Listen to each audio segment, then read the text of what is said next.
అందరికీ నమస్కారం. మీకు అందరికీ తెలిసిందే, గత వారం రోజులుగా కూడా రాష్ట్ర వ్యాప్తంగా ఈ సోషల్ మీడియా సైకోల మీద ప్రభుత్వం యుద్ధం ప్రకటించింది. అందులో భాగంగానే మన జిల్లాలో కూడా కొంతమంది ఉండటం అనేది చాలా దురదృష్టకరమైన విషయం. ఈ విషయం గురించి కొంచెం చెప్పాలంటే, నేను పెద్దగా తెలుగు టీవీ ఛానళ్ళు సోషల్ మీడియా ఫాలో అవ్వకపోవటం వల్ల నాకు పూర్తి అవగాహన లేకపోయింది మొదట్లో. ఆ సమయంలో ఒక మిత్రుడు, ఆప్తుడు ఒక ఆయన వివరంగా ఫోన్ చేసి, ఎందుకు నువ్వు ఏం జరుగుతుందని అడిగితే, ఏదో మనకు అప్పటి వరకు అంతంత మాత్రంగా చెప్తే ఆయన మొత్తం వివరించితే, వీళ్ళ యొక్క ఇతివృత్తాంతాలన్నీ, వీళ్ళు ఏంటనేది, వీళ్ళ సోషల్ మీడియా పోస్టులు, వీళ్ళ ప్రొఫైళ్ళు అన్నీ ఆయన పంపిస్తే అన్నీ చూసిన తర్వాత వీళ్ళ వాడిన భాష ఇవన్నీ చూస్తే, ఈరోజున్న పరిస్థితుల్లో అరబ్ దేశాల్లో అయితే రోడ్డు మధ్యలో, ఊరు మధ్యలో గుంజకు కట్టేసి రాళ్లతో కొట్టి చంపేసే శిక్ష విధిస్తారు. అంత అసహ్యకరమైన భాషా ప్రయోగం చేయడం జరిగింది. వీళ్ళు ముఖ్యంగా ఈ వర్రా రవీంద్రారెడ్డి అనేవాడు ఈ రాష్ట్ర ముఖ్య నేతల యొక్క కుటుంబ సభ్యులు, మహిళా కుటుంబ సభ్యులనే వాళ్ళని గురిపెట్టుకుని మరి ఇతని యొక్క కార్యకలాపాలు సాగిస్తాడు. ఇప్పుడు గౌరవ ముఖ్యమంత్రి గారి మహిళా కుటుంబ సభ్యులు, ఉప ముఖ్యమంత్రి గారి మహిళా కుటుంబ సభ్యుల మీద, తర్వాత ఇప్పుడు ప్రజెంట్ ఈ పార్టీలో ఉన్న ప్రభుత్వంలో ఉన్న మహిళా నేతలనే ఇతని యొక్క లక్ష్యంగా ఎంచుకుని ఇతను సోషల్ మీడియాలో ఈ వికృత విలాపన లేకపోతే ప్రళయ తాండవం చేస్తాం అనేది దానిలో ఇతను సిద్ధహస్తుడు అనమాట. ఇదంతా చెప్పాలంటే ఇది ఒక ఇది ఇతను వ్యక్తిగతంగా చేసింది కాదు. ఇది ఒక ఆర్గనైజ్డ్ కర్మాగారం కింద రాష్ట్ర వ్యాప్తంగా జరుగుతున్న ఈ యొక్క ఇండస్ట్రీలాగా మాదిరి స్కేల్లో ఉంది వీళ్ళదంతా కూడా. సో ఈ యొక్క కేసు గురించి వస్తే మీకు అంతా తెలిసిందే. 5వ తారీఖుని వీరిని పిలుచుకురావటం, మళ్ళీ పంపించేయటం, మళ్ళీ ఇతను వేరే కేసులు ఉన్నా కూడా వాళ్ళు వచ్చేలోపు చెకింగ్ ఇతను తప్పుకోవటం, అప్పటి నుంచి మనం ఇతని మీద పూర్తి స్థాయిలో ఇతన్ని పట్టుకోవటానికి మనం ప్రయత్నాలు చేయటం, 8వ తారీఖు ఇతను ఆచూకీ హైదరాబాద్ పరిసర ప్రాంతంలో రావటం, మళ్ళీ వస్తున్న క్లూ కట్ అయిపోవటం, అప్పటి నుంచి ముమ్మరంగా గాలింపు చర్యలు చేపడితే నిన్న మధ్యాహ్నం సమయంలో మనకి మార్కాపురం సమీపంలో ఉన్నట్టుగా మనకు సమాచారం వస్తే అక్కడ రాత్రి 11 గంటలు నేను అదుపులో తీసుకుని మనం కడప పోలీస్ స్టేషన్లో ఇతని వివరాలకు వెళ్తే, ఇతని పేరు వర్రా రవీందర్ రెడ్డి, వయసు 38 సంవత్సరాలు, ఇతనిది వేముల మండలం. ఇతను 2012 సంవత్సరంలో భారతీయ సిమెంట్స్లో ఉద్యోగిగా పనిచేశాడు. అప్పటి నుంచి కూడా వైఎస్ఆర్ సోషల్ మీడియాలో ఫుల్ టైం కార్యకర్తగా పనిచేస్తున్నాడు. అప్పట్లో గుర్రంపాటి దేవేందర్ రెడ్డి అనేవారు ఈ వైఎస్ఆర్ సోషల్ మీడియా రాష్ట్ర విభాగాన్ని చూసేవారు, ఆయన దగ్గర పనిచేస్తున్నారు. 2019 నుంచి ఇతను భారతీయ సిమెంట్స్లో ఉద్యోగం మానేసి పూర్తి స్థాయి వైఎస్ఆర్ పార్టీ కార్యకర్త కింద, తర్వాత సోషల్ మీడియా వింగ్లో ఈ జిల్లా కన్వీనర్ కింద వివేక్ రెడ్డి అనే ఆయన జిల్లా కన్వీనర్గా, ఇతను కన్వీనర్గా ఫుల్ టైమ్గా పనిచేయడం జరిగింది. ఈ 2019 నుంచి ఈ యొక్క వైఎస్ఆర్ సోషల్ మీడియా వింగ్లో భారీ స్థాయిలో మార్పులు రావడం జరిగింది. 2020లో ఏపీ డిజిటల్ కార్పొరేషన్ అని చెప్పి ప్రభుత్వ రంగ సంస్థ, దానికి అప్పటి ప్రభుత్వం చిన్న వాసుదేవరెడ్డి అని ఐడ్రీమ్ మీడియా ఛానల్ యొక్క యజమాని దాన్ని నియమించడం జరిగింది. ఆ సమయంలో 2 విభాగాలుగా పనిచేసేది ఏపీ డిజిటల్ కార్పొరేషను, తర్వాత ఏపీ సోషల్ మీడియా టీం అని చెప్పి ఉండేవి. ఈ డిజిటల్ కార్పొరేషన్లో 65 మంది ఉద్యోగులు ఉండేవారు. అందులో కొంతమంది పూర్తిగా కూడా వైఎస్ఆర్ పార్టీ కార్యక్రమాలకు వాళ్ళు ఉపయోగించుకోవడం జరిగిందని ఇతను చెప్పడం జరిగింది ఇతను వాంగ్మూలంలో. గత 2020లో మాత్రం భారీ స్థాయి మార్పు కోవిడ్ సమయంలో సజ్జల భార్గవరెడ్డి అరంగేయడంతో మొత్తం అంతా కూడా వినూత్నమైన మార్పులు రావడం జరిగింది. మొత్తం అంతటినీ ఒక తాటి మీద తీసుకొచ్చి, ఇక ఎప్పుడైతే సజ్జల భార్గవ ఈ యొక్క విభాగాన్ని ఆయన చేతుల్లో తీసుకున్నాడు, ఈ భూత పురాణాలన్నీ మొదలెట్టడం జరిగింది. ముఖ్యంగా వీళ్ళు మొట్టమొదటిది 3 రాజధానుల విషయంలో హైకోర్టులో జడ్జిమెంట్ 3 రాజధానికి వ్యతిరేకంగా రాస్తే మొట్టమొదట వీళ్ళు చేసిన విలయతాండవం అనేది జడ్జిలకు వ్యతిరేకంగా పోస్టులు పెట్టడం, తద్వారా తర్వాత అదే క్రమేపీ వీళ్ళు దాన్ని ముందుకెళ్తూ ఈ రాజకీయంగా తిరిగే రాజకీయ నాయకుల యొక్క కుటుంబ సభ్యులు, మహిళా కుటుంబ సభ్యులపైన, వారి యొక్క పిల్లలపైన కూడా అసభ్యకరమైన పోస్టులు పెట్టడం అవన్నీ చేయటం మొదలుపెట్టారు. మొత్తం వీళ్ళు 45 మంది వీళ్ళ ముఠాలో మనం ఐడెంటిఫై చేయడం జరిగింది. మొత్తం 40 సోషల్ మీడియా హ్యాండిల్స్ని మనం వెరిఫై చేసాం. ఏదైతే అసభ్యకరమైన అసభ్యకరమైన ఈ పదజాలంతో ఈ యొక్క సోషల్ మీడియా పోస్టులు పెట్టి మొత్తం మనం 40 సోషల్ మీడియా హ్యాండిల్స్ ఐడెంటిఫై చేయడం జరిగింది. ఇదైతే కనుక ఇది ఒక ఆర్గనైజ్డ్ క్రైమ్ 111 BNS భారతీయ న్యాయ సంహిత కింద 111వ సెక్షన్ కింద, అలాగే కుట్ర అనేది మనకి పాత సెక్షన్ చెప్తున్నా 120B ఎక్స్టార్షన్ అనమాట. తద్వారా వాళ్ళ ఎదుటివారిని ప్రతిపక్షం వారిని భయభ్రాంతులకు గురి చేసి వాళ్ళ నుంచి వీళ్ళకి కావాల్సింది రాబట్టుకోవటం, అలాగే క్రిమినల్ ఇంటిమిడేషన్, తర్వాత మహిళల యొక్క అవుట్రైజింగ్ ఆఫ్ మోడెస్టీ, అంటే వాళ్ళ యొక్క తెలుగు పదం నేను చెప్పలేను, అవుట్రైజింగ్ మోడెస్టీ, అలాగే సైబర్ క్రైమ్ రిలేటెడ్ సెక్షన్స్ మీద మనం ఇప్పుడు కేసు పెట్టడం జరిగింది.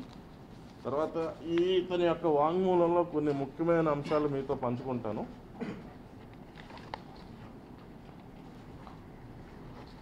ఈ 2012లో ఎప్పుడైతే ఇది మొదలుపెట్టారో గుర్రంపాటి దేవేందర్ రెడ్డి ఆధ్వర్యంలో ఆ సమయంలో ఎస్కే మస్తీ, పుట్టపు ఆదర్శ అనేవాళ్ళు క్రియాశీలకంగా వ్యవహరించి, తర్వాత ఇంటూరు రవికిరణ్, ఈ ముగ్గురు కూడా ఈ మార్ఫింగ్ సంబంధించిన డివైసులు వాళ్ళు కలిగి ఉండి ఈ యొక్క నాయకుల యొక్క ఫోటోలను వికృత రూపంలో మార్ఫింగ్ చేసి వీళ్ళందరికీ రాష్ట్ర వ్యాప్తంగా అందరికీ సరఫరా చేస్తే వీళ్ళు సోషల్ మీడియాలో పోస్టులు పెట్టడం గట్రా చేస్తుండేవాళ్ళు. ఇది ఇందాక చెప్పిన విధంగానే చిన్న వాసుదేవరెడ్డి గారు వచ్చినప్పటి నుంచి డిజిటల్ కార్పొరేషన్ అనేది చాలా క్రియాశీలకమైన పాత్ర వహించింది. ఆ టైంలో సత్తెనపల్లి చెందిన సివి రెడ్డి గారు, వీరారెడ్డి గారు కూడా దీనిలో యాక్టివ్గా ఉండేవారు. తర్వాత ఉత్తరాంధ్రకు చెందిన శ్రీనివాసు, కేఆర్ భాస్కరు, గొడిత సూర్యప్రకాష్, కాకినాడకు చెందిన సూర్యప్రకాష్, కేఆర్ సూర్య, శ్రీకాంత్ బాగి, వైభవ్ రెడ్డి, కుశాల్ రెడ్డి, విష్ణువర్ధన్ రెడ్డి, కుందూరు రాజశేఖర్ రెడ్డి అనేవాళ్ళు వీళ్ళ ఐడీలు డిజిటల్ మీడియా తరఫున ఐడి కలిగి ఉండి వీళ్ళు ఇవన్నీ కంటెంట్ అంతా మార్ఫ్డ్ కంటెంట్ సప్లై చేస్తూ ఉండేవాళ్ళు. ఈ వ్యక్తికి సంబంధించి వీళ్ళందరికీ కూడా డిజిటల్ మీడియా కార్పొరేషన్ ఆధ్వర్యంలో నడిచిన రోజుల్లో వీళ్ళకి నెలకు 8,000 రూపాయలు వీళ్ళకి శాలరీగా జమ పడుతుండేది. జిల్లా కన్వీనర్లకి, నియోజకవర్గ కన్వీనర్లకి 8,000 రూపాయలు నగదు జమ అవుతూ ఉండేది. అలాగే 2020 సంవత్సరంలో సజ్జల భార్గవరెడ్డి, జగన్మోహన్ రెడ్డి గారి బంధువు అయినటువంటి సిరిగిరెడ్డి అర్జున్ రెడ్డి, సత్తెనపల్లికి చెందిన వీరారెడ్డి, సుమారెడ్డి, తీయపుర అనేవారు వీళ్ళ బాధ్యతలు తీసుకోవటం జరిగింది. అలాగే మొత్తం వీళ్ళకి యూట్యూబ్ ఛానల్స్ మొత్తం దగ్గరగా ఒక 40 యూట్యూబ్ ఛానల్స్ ఉన్నాయి. అందులో CSR మీడియా, తక్కలపల్లి, వారియర్స్, సుమా టీము, ఇలా రకరకాలుగా మొత్తం ఉండడం జరిగింది. ఇదే కాకుండా PDTV, జానీ, శ్రీరెడ్డితో లాంటి ఇండివిజువల్ వ్యక్తిగత యూట్యూబ్ హ్యాండిల్లో కూడా అసభ్యకరమైన పోస్టులు వీళ్ళు జారీ చేస్తూ ఉండేవారని చెప్పడం జరిగింది. మొత్తం వైఎస్ఆర్ సోషల్ మీడియాలో 130 మంది ఉండి వీరి వద్ద 400 పైగా హ్యాండిల్స్ ఉండి, ఇదంతా కూడా వీరి యొక్క సజ్జల భార్గవ రెడ్డి గారు ఇది చేపట్టిన తర్వాత వీరి యొక్క ముఖ్య కార్యాలయం తాడేపల్లిలో గల PVC ఐకాన్ బిల్డింగ్ 3rd ఫ్లోర్లో YSR social media head office ఉండి అక్కడి నుంచి వీళ్ళంతా కూడా వీళ్ళ యొక్క కార్యక్రమాలు నడిపించేవారు. మొత్తం మేము ఇప్పుడు ఐడెంటిఫై చేసిన ఈ అసభ్య పదజాలంతో పోస్టులు పెట్టిన హ్యాండిల్స్ డాక్టర్ ప్రభాకర్ రెడ్డి, చెన్నైపల్లి ఆయన పేరు. 2 జగనన్న సైన్యం, ఇది వచ్చి వెంకటేష్ బాడి అని బొబ్బిలి చెందినవారు, పవన్ కుమార్ గొట్టిపేట ఆయన. వెంకటేష్ బాడి వచ్చి YSR social media manager team జగనన్లో 2010 నుంచి పనిచేస్తున్నారు. తర్వాత వచ్చి బేతంపూడి నాని గిడియోన్, ఇతను కూడా అసభ్యకరమైన పోస్టులు పెట్టడంలో సిద్ధహస్తుడు. అలాగే కేసరి రాజశేఖర్ రెడ్డి అనే అతను, ఇందుకూరి శ్రీనివాసరాజు, రామాల మన్విత్ కృష్ణారెడ్డి, మొహమ్మద్ ఖాజా బాబా, మేకా వెంకట్రామిరెడ్డి, హరికృష్ణారెడ్డి కల్లం, మలకా అమర్నాథ్ రెడ్డి, వెంకట్రంగారెడ్డి నెమలిదిన్నె, బొగ్గు జయరాం, బద్దం అశోక్ రెడ్డి, ఇడ్లీ వడ సాంబార్, ఇంటూరు రవికిరణ్, షేక్ మహమ్మద్ ఖాజా మొయినుద్దీన్ షేక్ అలియాస్ షేక్ జాను, జగదీశ్వర్ రెడ్డి ఆళ్ల, ఇంటూరు రవికిరణ్ ఇంకో హ్యాండిల్ ఇది, శ్రీనివాసరెడ్డి బట్టలపల్లి,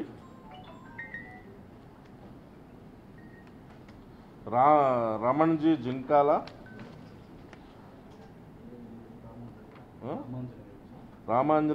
జింకాల రామాంజనేయులు, రెడ్డి గారు అమ్మాయి వెలమూరి సుధారాణి, మహమ్మద్ ఇస్మాయిల్,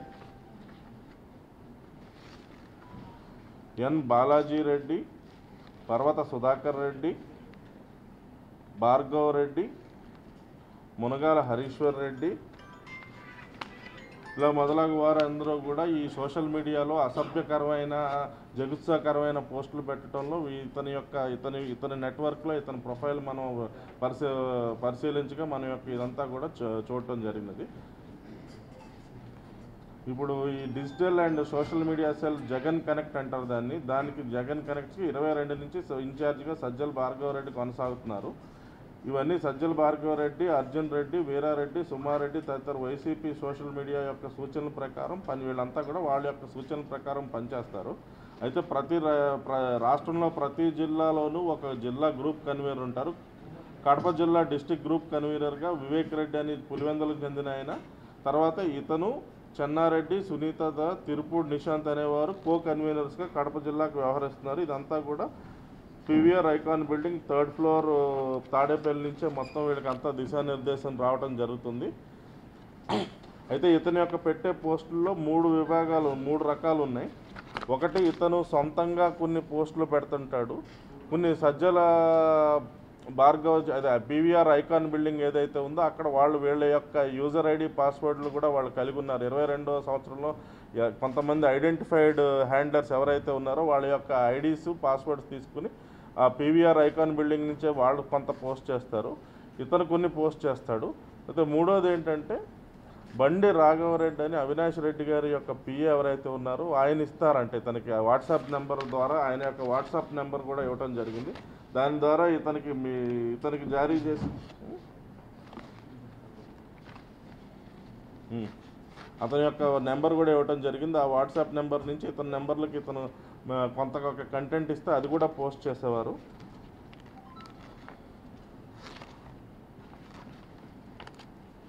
అలాగే కొన్ని పోస్టులు ఉన్నాయి. అవి ఇప్పుడు పత్రికా సముఖంగా ఇప్పుడు రాష్ట్ర వ్యాప్తంగా చాలామంది చూడొచ్చు. నా యొక్క సంస్కారం, విజ్ఞత అవి చదవటానికి నాకు మనసు అంగీకరించట్లేదు.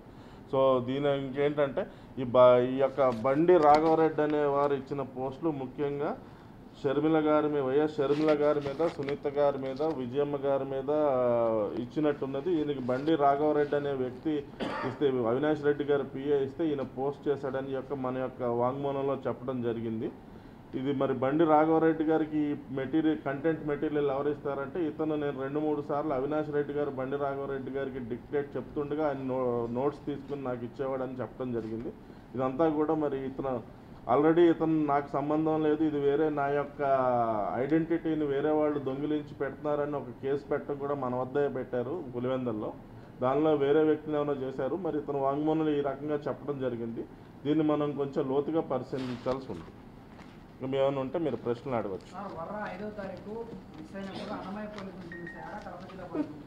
కడప జిల్లా దగ్గరలో మిస్ అయ్యారండి.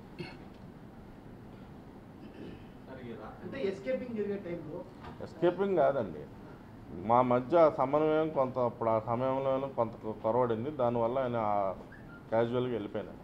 ఎవరిదేం పొరపాటు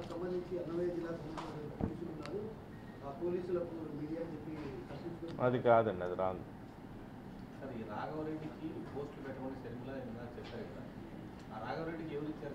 అవినాష్ రెడ్డి ఇచ్చారని చెప్పినాడు. అది మనం ఇంకా ఫర్దర్ విచారాలి. అంటే పూర్తిగా చెప్పలేదు.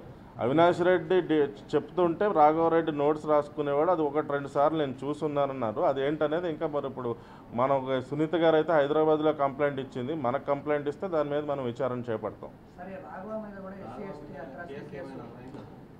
అది ఎక్కడ ఈ కేసా వేరే? పులివెందులు అని చెప్తారు. సో పులివెందుల్లో ఒక పర్టికులర్ పర్సన్ ఫర్ ఎగ్జాంపుల్ కొన్ని పోస్ట్లో మందకృష్ణ మాదిక్ గారి మదర్ని కూడా తిట్టడం జరిగింది. పవన్ కళ్యాణ్ గారి మదర్ని కూడా చాలా డెరగేటరీగా మాట్లాడటం జరిగింది. అదేవిధంగా మన గౌరవ ముఖ్యమంత్రి గారి కుటుంబ సభ్యులు, ముఖ్యంగా ఆడవారిని, అంతేకాకుండా పవన్ కళ్యాణ్ గారి పిల్లలను కూడా చెడ్డగా మాట్లాడటం జరిగింది. వీటి వల్ల అగ్రీవ్డ్ చెందిన వాళ్ళు కొంతమంది వెళ్ళి అడగడానికి వెళ్ళినప్పుడు కొంత క్యాస్ట్ అబ్యూజ్ లాంటిది ఇట్లాంటివి ఉందని చెప్పి ఒక కంప్లైంట్ రావడం జరిగింది. దాని రిలేటెడ్ మేము కేసెస్ కట్టాం. ఇక్కడే కాదు, రాష్ట్ర వ్యాప్తంగా దాదాపు 15-17+ ఇట్లాంటి కంప్లైంట్స్ వచ్చినాయని చెప్పి మాకు సమాచారం అందుతుంది ఈరోజు. కాబట్టి ఏంటంటే ఫర్దర్గా గోయింగ్ ఫార్వర్డ్ ఇక్కడ we have a set of these posts. Each of these posts is extremely మనం చదవలేం మీ ముందు, మేము మీరే చదవలేం దయచేసి మీ అన్నమాట. కళ్ళతో చూడండి. అదే సో అవి కావాలంటే అంటే మీకు జనరల్గా ఇస్తాం. ఇలాంటి అంటే మనం ఆఫ్ ది ఫ్రాంక్గా మనం ఒక ఈ గవర్నమెంట్ ర్యాంకు స్టేటస్ బట్ పక్కన పెడితే కడుపుకి అన్నం తినేవాడు అయితే ఇలాంటి భాషలు ఆడవాళ్ళ మీద వాడరండి మన సమాజంలో. ఏమో పూర్వకాలంలో రాక్షసులు ఉండేవాళ్ళు అంట, ప్రేతాత్మలు పిశాచాలు ఉండేవి. ఇది ఋషులు యాగాలు చేస్తుంటే చెట్లు నరికి లేకపోతే జంతువులు చంపి రక్తం తీసుకొచ్చి ఆ యాగ మంటల మీద పోసేవాళ్ళు అంట. ఇక ఆ జాతికి చెందిన వాళ్ళు. మరి ఇతను వర రవీందర్ రెడ్డి అనే వ్యక్తి తెలుగుదేశం పార్టీ వాళ్ళని పెట్టినట్టు సునీతా శర్మల మీద కూడా పెట్టారు. అతను వాళ్ళ జగన్ సోదరి వాళ్ళకి సంబంధించిన వాళ్ళు ఏంటంటే ఒకసారి అర్థం కాలేదు. వర రవీందర్ రెడ్డి అనే వ్యక్తి తెలుగుదేశం పార్టీ నాయకులతో పోస్టులు పెట్టారు అది ఓకే, కానీ సునీతా శర్మల పైన కూడా పెట్టాడు అసభ్యకరంగా. దాని ఆయన ఇంటెన్షన్ ఏమనుకుంటున్నాడు? ఆయన ఇంటెన్షన్ ఏం లేదు. రాఘవరెడ్డి ఇచ్చాడు, పెట్టాడు, 13,000 తీసుకునేవాడు అంతే నెలకు. ఈ ఒక కారణంతోనే గత ఎస్పీ హర్షవర్ధన్ రాజును బదిలీ చేశారు సార్. దీనికి దానికి సంబంధం లేదండి. ఆఫ్ సైడర్గా ఆయన పంపించారు కదా, ఈ ఇష్యూ పైతే అని చెప్పేసి బాగా చర్చ జరుగుతుంది. ఇష్యూ అని కాదు, రకరకాలు ఉంటుంటాయండి. దానికి అది ప్రభుత్వం అనేది ఈ ప్రభుత్వం డిస్క్రిప్షన్ అండి. ఎవరు ఎక్కడ ఉంటారనేది ప్రభుత్వం యొక్క విచక్షణ. దానికి మనం ఏం మాట్లాడాం. దీనికి మెయిన్ వర రవీందర్ రెడ్డి అవునండి, పెట్టారు. అదే అదేనండి, అది ఇప్పుడు ఇంకా చూడాలండి. ఇప్పుడేమో నేనే కొన్ని పోస్టులు పెట్టానని అంటున్నాడు. సో అది దీన్ని ఇప్పుడు దాని మీద ఫర్దర్ ఇప్పుడు మనం ఆ సునీత గారు కానీ ఎవరైనా కంప్లైంట్ ఇస్తే లేకపోతే హైదరాబాద్ నుంచి ఇక్కడికి ఆ కేసు బదలాయిస్తే మనం ఫర్దర్ విచారణ చేపడతాం. సార్ హైదరాబాద్ సైబరాబాద్లో కూడా ఈయనపైన సైబర్ క్రైమ్ ఇంపోయింది. అదే వైఎస్ సునీత గారు ఇచ్చారండి. వాళ్ళు దానిపై ఎటువంటి చర్యలు చేపట్టలేదు. అయితే రెండు రకాలుగా చేయొచ్చండి. ఆ కేసే హైదరాబాద్ పోలీసులు మనకు బదలాయించవచ్చు, లేకపోతే సునీత గారు వచ్చి ఫ్రెష్గా కంప్లైంట్ ఇవ్వచ్చు. వస్తే దాని మీద మనం ఫర్దర్ విచారణ చేపడతాం. అంటే ఈ కేసుకి దానికి డైరెక్ట్ రిలేటెడ్ ఇతను వాంగ్మూలంలో వచ్చిన విషయాలన్నీ మీకు మీతో పంచుకోవడం జరిగింది. దీని వెనక ఏమైనా కాన్స్పిరసీ ఉన్నది? ఇదంతా కాన్స్పిరసీ కాదండి. అదే తాడేపల్లిలో పీవీఆర్ ఐకాన్ కాంప్లెక్స్ 3వ ఫ్లోర్లో పెట్టుకుని ప్రభుత్వ జీతంతో అందరూ దానిలో నియమించుకుని ఇలాగ బూతులు తిడుతూ అంటే ఏంటంటే ప్రతిపక్ష పార్టీ యొక్క మనోధైర్యాన్ని రోడ్డు మీదకి వచ్చే బయటకు వద్దామన్న మనోధైర్యాన్ని చంపడమే కదా. ఇది అంతా దైత్య రాజకీయం అంటారు, దైత్య ప్రవృత్తి. 8 జిల్లాలో ఒక 10 కేసులు ఉన్నాయి. మొత్తం రాష్ట్రంలో 30 నుంచి 40 కేసులు ఉన్నాయి. ఏమండి ఏ విషయంలో అండి? మా స్టాఫ్ మీద ఎందుకు తీసుకుంటాం? అది సిఐ గారిది అంటే ఆ రోజు అతను బాధ్యతాయుతంగా వ్యవహరించలేదు కాబట్టి చేయవలసి వచ్చిందండి. ఇతన్ని ఖచ్చితంగా ఇతనికి అన్నమయ్య ఇప్పుడు వాళ్ళ దగ్గర మేము 41A నోటీస్ ఇచ్చి వదిలేశారు. అన్నమయ్య వాళ్ళు వస్తున్నారు, వాళ్ళకి హ్యాండ్ ఓవర్ చేయమంటే హ్యాండ్ ఓవర్ చేసే ప్రక్రియ ఏదైతే ఉందో సక్రమంగా నిర్వర్తించలేదు.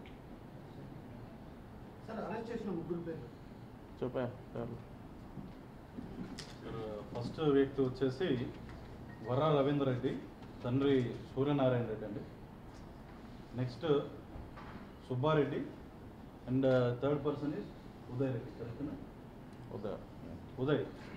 Third person is Uday. వాళ్ళిద్దరూ ఇతన్ని తప్పి పారిపోవడానికి సహకరించారు తప్పితే ప్రత్యేకంగా వేరే నేరంలో వాళ్ళదేమీ లేదు. Their role is not into the morphing and posting as such. అతను తప్పించుకునే క్రమంలో అతను సహకరించినందుకు వాళ్ళని కూడా పట్టుకున్నాం. వీళ్ళందరూ ఒకరికొకరు బాగా తెలిసిన వాళ్ళు, close friends. So that is the reason why they have help.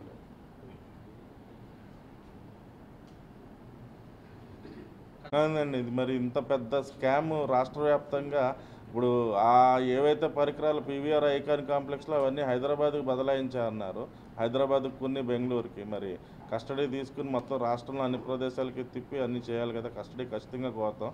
తర్వాత మరి బండి రాఘవరెడ్డి విషయం గురించి మనకు వాంగ్మూలంలో చెప్పిన తర్వాత కడప జైల్లో ఉంటే ప్రాణహాని కూడా ఉంది. వేరే జిల్లా జైలుకి కూడా మనం మ్యాజిస్ట్రేట్ గారిని రిమాండ్ ఇవ్వమని కోరుతాం. మేము మొదలెడతామండి. అంటే అది కంప్లైంట్ సునీతమ్మ గారి నుంచి కానీ సునీత గారి నుంచి కానీ లేకపోతే హైదరాబాద్ నుంచి మనకు బదలాయింపై రావాలి కదా. వ్యక్తిగతంగా షర్మిల గారి మీద సునీత గారి మీద వ్యక్తిగతంగా ఆరోపణలు దోషాలు చేస్తారు. వాళ్ళ నుంచి రాకుండా మనం సుమోటో పెడతాకుండదు. అదేనండి, ఆ కంప్లైంట్ వస్తే మొదలెడతామండి. అంటే ఈ దీనిలో ఉంది, ఇవన్నీ వేరే ఇప్పుడు మెయిన్ అది ఇతను చెప్పిన దాని మీద అయితే అది రావాలి.